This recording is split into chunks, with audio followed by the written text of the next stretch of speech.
بسم اللہ الرحمن الرحیم۔ السلام علیکم پیارے طلبہ، میں آپ تمام کا آج کی اس ویڈیو میں استقبال کرتا ہوں۔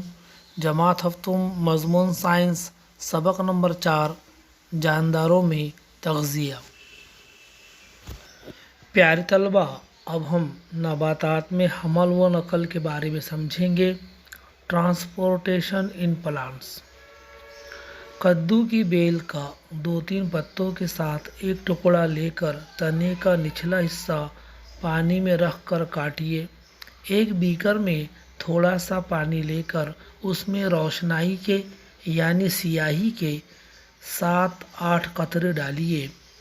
اس میں بیل کھڑی رکھیے۔ اس میں ہونے والی تبدیلی کا مشاہدہ کیجیے۔ نباتات میں حمل و نقل کے لیے 2 نالیاں ہوتی ہے، ایک خشبہ نالی اور دوسری لہا نالی۔ خشبہ زائلم، لہا فلوئم۔ خشبہ نالی کے ذریعے جڑ سے پانی اور نمکیات نباتات کے اوپر کے تمام حصوں تک پہنچائے جاتے ہیں،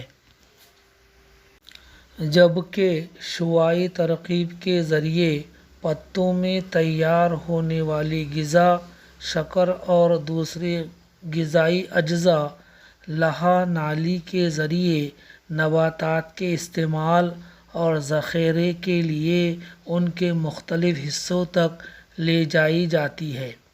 اگرچہ نباتات میں نقل و حمل کا انتظام ہے، لیکن ان میں علیحدہ یعنی الگ سے ہضمی نظام اور اخراجی نظام موجود نہیں ہے۔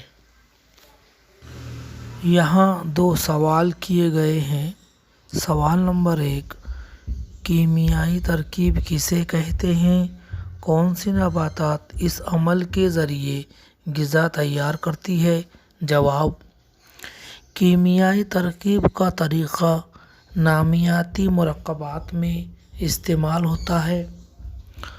خود کفیل نباتات اس عمل کے ذریعے غذا تیار کرتی ہیں۔ سوال نمبر 2، نباتات کون کون سے مادے خارج کرتی ہیں؟ جواب: نباتات مختلف مادے آکسیجن، کاربن ڈائی آکسائیڈ اور پانی کے قطرے خارج کرتی ہے۔ پیارے طلبہ، اسے غور سے سنیے اور اسے سمجھیے۔ شعاعی ترکیب کے عمل کے ذریعے نباتات کاربوہائیڈریٹ تیار کرتی ہے۔ کاربوہائیڈریٹ کاربن، ہائیڈروجن اور آکسیجن سے بنتے ہیں۔ پروٹین کاربن، ہائیڈروجن، آکسیجن اور نائٹروجن سے بنتے ہیں۔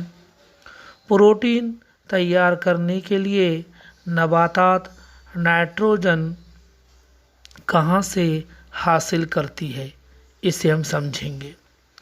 نائٹروجن ہوا میں گیس کی حالت میں موجود ہوتی ہے، لیکن نباتات نائٹروجن کو گیسی حالت میں جذب نہیں کر سکتی۔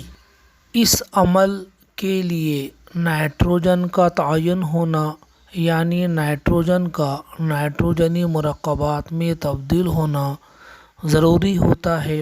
خوردبینی جاندار نائٹروجن کا تعین کرتے ہیں۔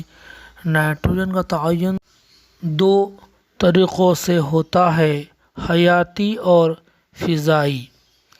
نائٹروجن کا حیاتی تعین: اس طریقے میں 2 قسم کے خوردبینی جاندار نائٹروجن کا تعین کرتے ہیں۔